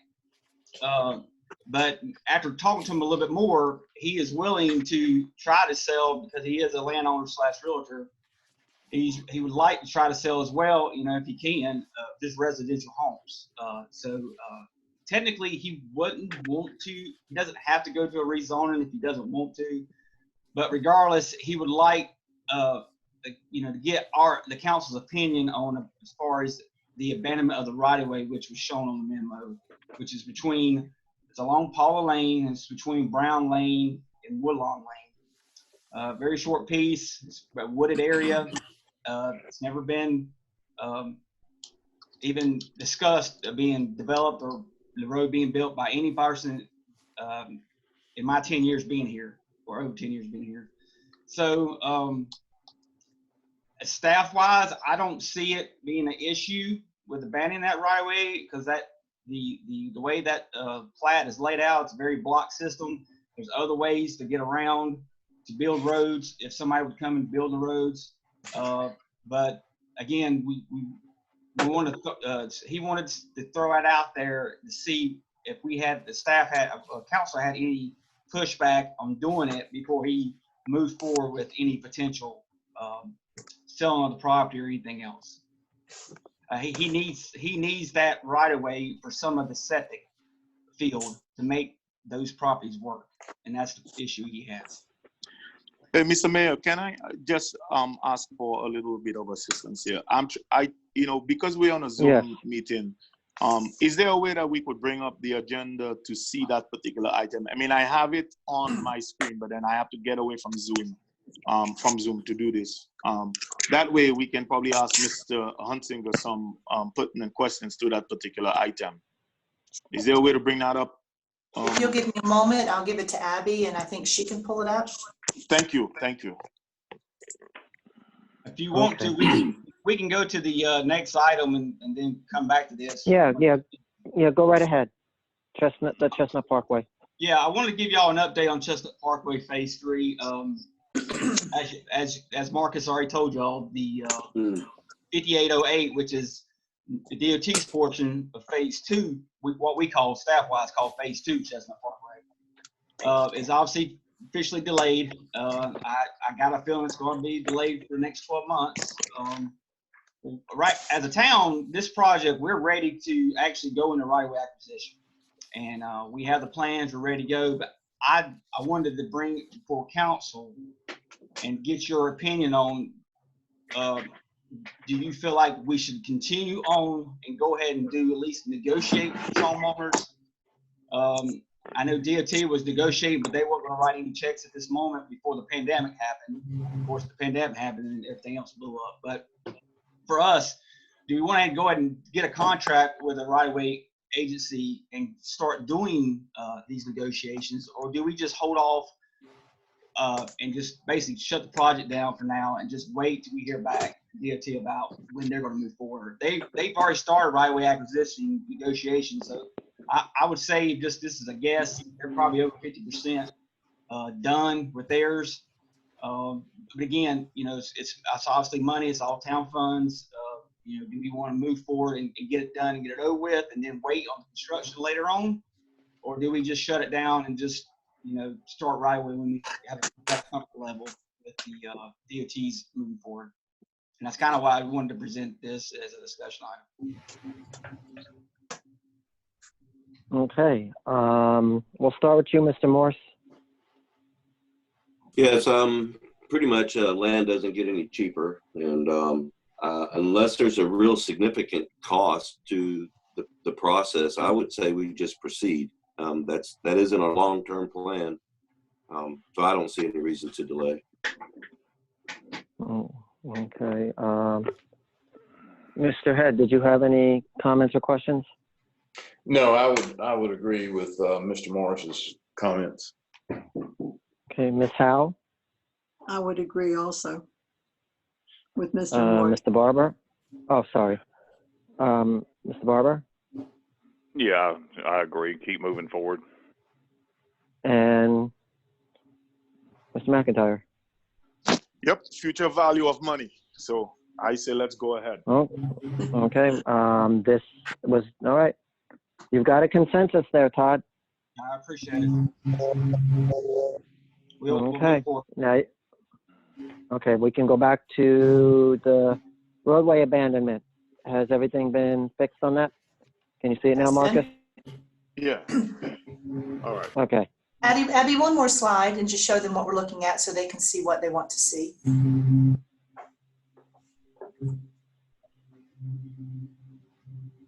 Todd, are you ready? Yeah. So Todd, can you give us a visual based on these two, just so that we understand that clearly? Yeah. All right. You see, all right. You see the 5 lots that are kind of adjacent to each other, linearly. I can't say the word, but going along through there that go on either side of the right of way for Paul Lane. Yeah, Yep. that's really his issue. Is he wants to be able to converge those properties together, and that slither of land right there between those two parcels on either side of the right of way is he needs some of that field based on his soil scientist. He needs some of that area to get his septic field to work. Now, granted, I don't have any concrete data. This is all conversations on the phone with this gentleman, and by no means we would come back to y'all once we have a better idea what's going on. But again, he can't move forward doing anything with his property if we don't abandon the right of way. It's basically what his issue is. And so if we don't abandon the right of way, then he's basically in his saying to me on the phone that this property is just very basically useless. So based on that, what would be your McIntyre here? So sorry to speak out of turn, but No, that's okay. Go ahead. Based on what you see there, Todd, do you have to do some field work and investigations, get out there and then come back to us? No, I mean, I would ask him to send that soil scientist report and all that, and just make sure he was. I don't doubt the person, but we still need to kind of check up on all that, make sure all the facts are correct. But again, as you can see, block system wise, I mean, even the road, I think that's Woodlawn on the right hand side. I mean, down there, I mean, that's all woods. I mean, none of these roads are actually built. So if they were to be built, as you can see, they can get around other areas very easily to get around if that particular block section was abandoned.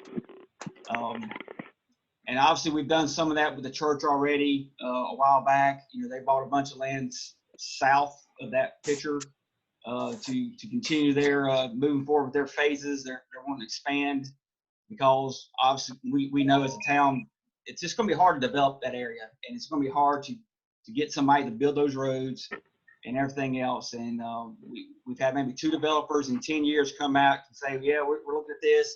They go start talking to the county, and it just dies. And I'm assuming it's because of the water and sewer and the expenses it'll take to do that. And plus, I'll ask maybe Brandy to chime in a little bit, but these lots, I mean, again, our ordinance doesn't even allow them to build on a lot that small. So you're losing cost on combining lots and everything else, and so the economics just doesn't work as a overall development. Very challenging area. Okay. Mr. Morris, do you have any questions for his? I do.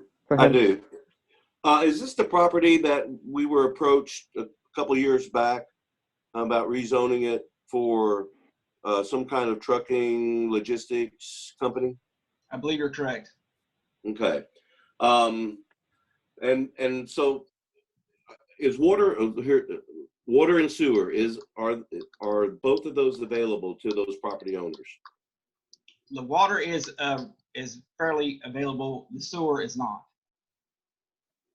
Is there any, what's the time frame of the county running sewer through that area? There is no CIP project for that area. That's the answer he would give us. There's no current CIP. So I think that legally, like in the county, if you run water and sewer and it's available, you can't put a septic tank in. But since they don't have sewer, we can still, or that person could put a septic tank in. Yeah, and what I've been told is they're still allowing to do commercial septic as well. Again, we'll double check that, but that's what I've heard. So they haven't eliminated that practice. So one concern I have is the abandonment of that right of way. That's to run a septic tank field out there into that area, correct? Yeah, it would tie. Yeah, basically yes, it would tie in. He'd probably recombination the plat, do a recombination plat, and just do a better sizable plat for that property.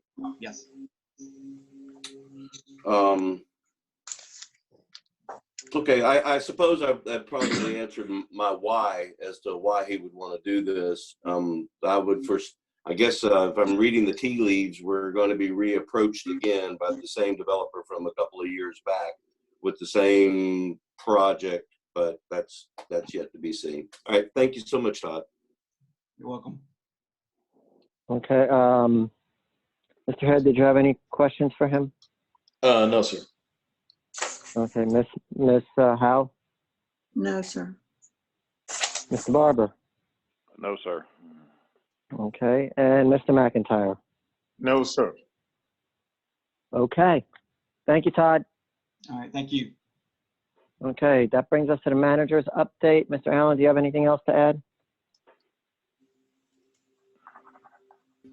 Yes, sir. Thank you. I want to just speak about one item, and that is the town's preparations and ongoing efforts with COVID-19 and what actions we're taking. As you know, the state entered the order effective last Friday at 5 p.m. to enter into a modified phase 2 arrangement. And so we have taken some steps in accordance with that. I wanted to make council aware of, and then we're contemplating some additional steps that we wanted to make you aware of as well. Effective this morning, the day after the holiday, we have reopened the restrooms at the town's parks. The tennis courts are open, and the dog park is open as well at Crooked Creek Park. So what we tried to do is look at the governor's order, look at the restrictions that are still in place, and open up amenities that seem to conform to what is allowed. Some amenities are still not open, most particularly the playgrounds, which are not included for opening in phase 2, or the splash pad. And the splash pad, even though it's a water feature, it functions very much as a playground. It's essentially a wet playground is what it is. So those facilities we did not open this week when we opened up the other amenities. The staff and I will be meeting this afternoon, the leadership team, talking about going forward. And I want to let you know tentatively what we're looking at. And what we've tried to do is look at other nearby jurisdictions, both in Mecklenburg County, Union County, kind of get a sense of what they're doing so that we're not an outlier one way or the other in being too restrictive or too lenient. So essentially what we're looking at doing is next Monday, June the 1st, bringing back on a phased-in approach the town staff that have been working from home, and some have been on administrative leave if they've not been able to work from home.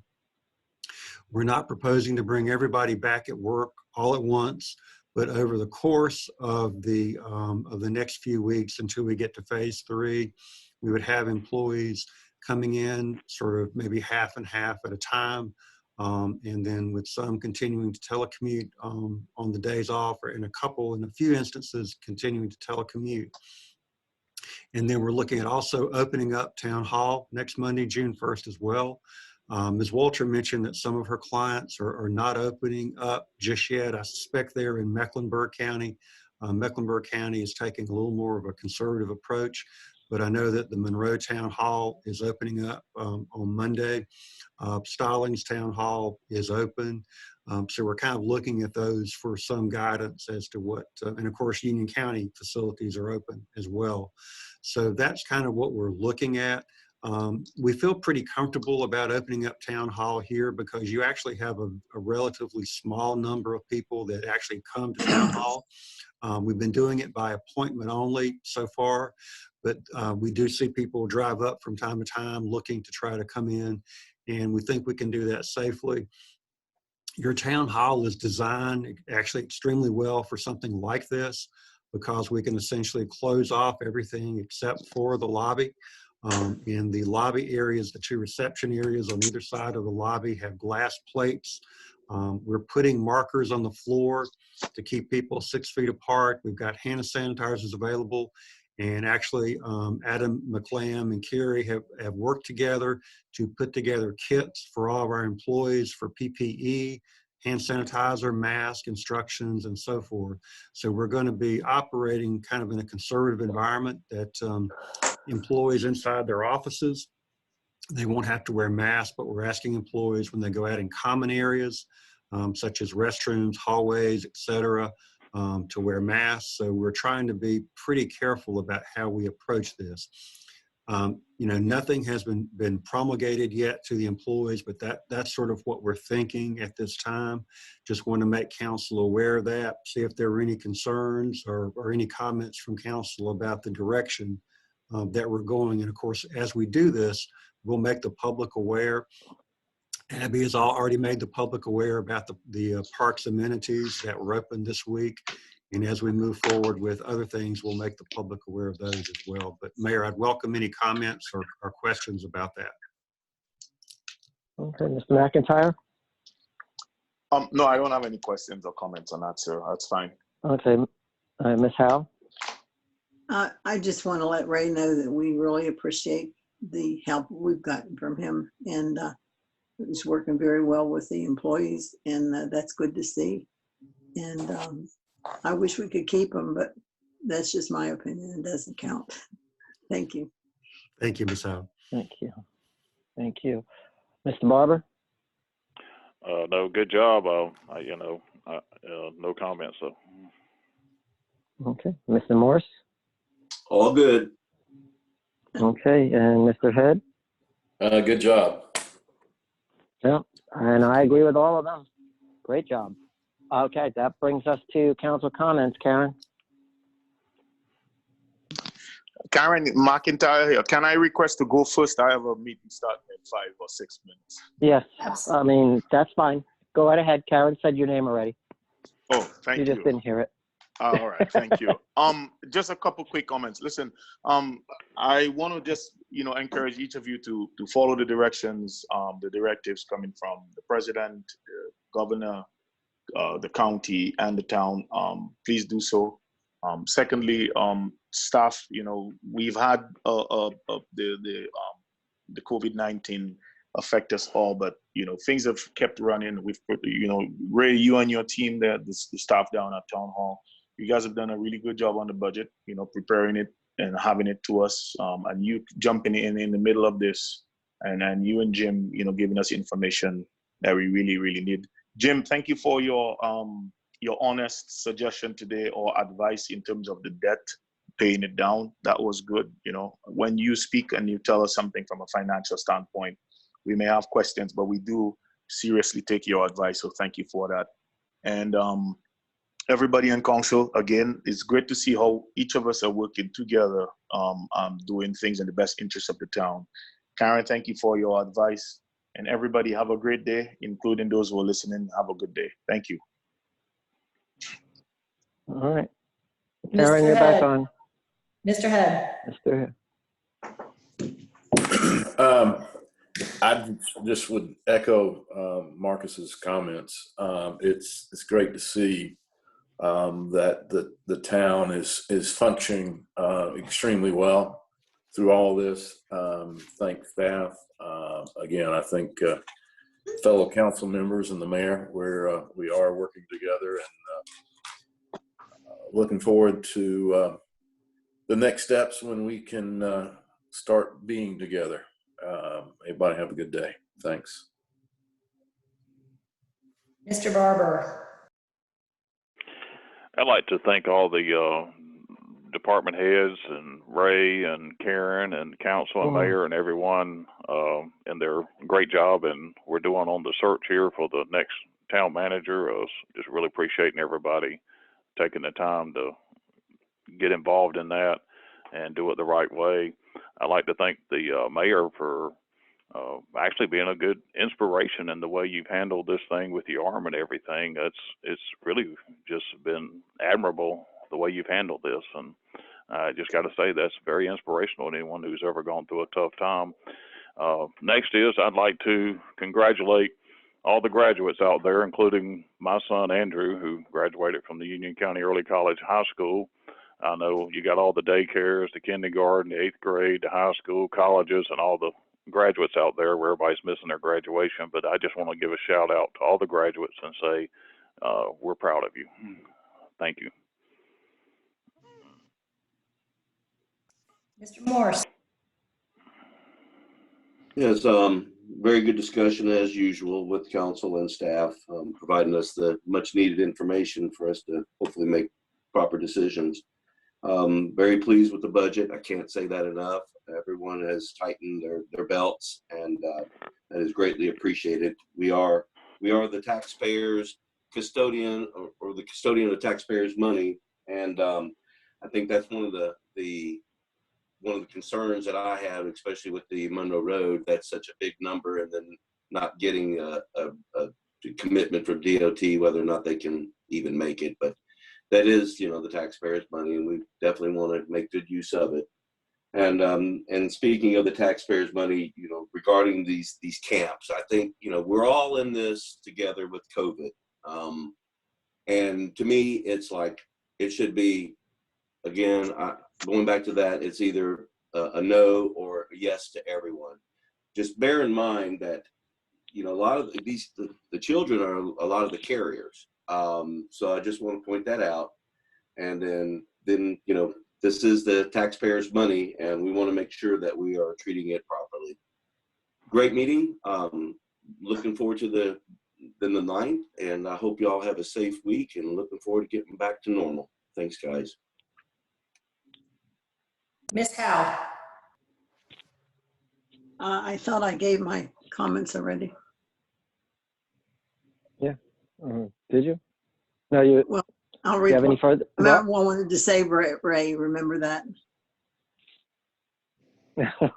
Okay. Okay, Is that all you had to say? No. No. Your comments were on the manager's report. This is your council comments. Oh, okay. Excuse me. I think the staff did a great job on the budget, and it's so nice to see everybody working together for the betterment of the town. And I'm going to say it again for Ray. I wish we could keep him and forget the rest of the goings on, what we have to do to get him. Hopefully it will work out. I'm just biased right now, and I'm trying to get away from that. Anyway, it's good to see everybody together. Well, we will be maybe next meeting seeing everybody together. And again, the budget. It's amazing how people can take to heart the budget, because what I'm trying to say is it's I don't know. I think it was a good meeting, and I appreciate everybody coming. And this is sort of nice being at home, but I miss seeing some of the people. So we'll cover that next time. Thank you. And Mayor Alvarez. I think council pretty much sums up everything that I would say. Everyone's handled this with dignity and raised the bar for everyone else. I just like council and everyone out there to remember, yesterday was Memorial Day, a day we honor those that have fallen, that served our nation, and keep them, their families, and loved ones in their hearts and minds. With that being said, I need a motion to adjourn. So anybody? Mr. Barber made the motion. Ms. Howe? Oh, I'm sorry. I know, it gets tedious when you're on the phone.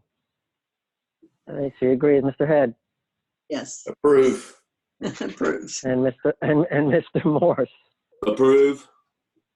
Okay, since Mr. McIntyre didn't ask permission to leave, he votes yes also. That's unanimous. I approve. Oh, you're still with me? Oh, yes. You're listening. Yes, I am. That is my laugh for the day. I needed that. I tried to sneak one past you and call you about it later. Can't do that, brother. Can't do that. Oh, I can't win. Oh. Even if you have one arm, you still can't win. No, I can't. No. We'll try. We'll try. 3 out of 4 ain't bad. No. Everybody have a wonderful day, and let's hope we can get back to normal. in a cautious yet optimistic manner. Meeting adjourned. Thank you. Have a blessed day. Thanks. Thank you. Okay.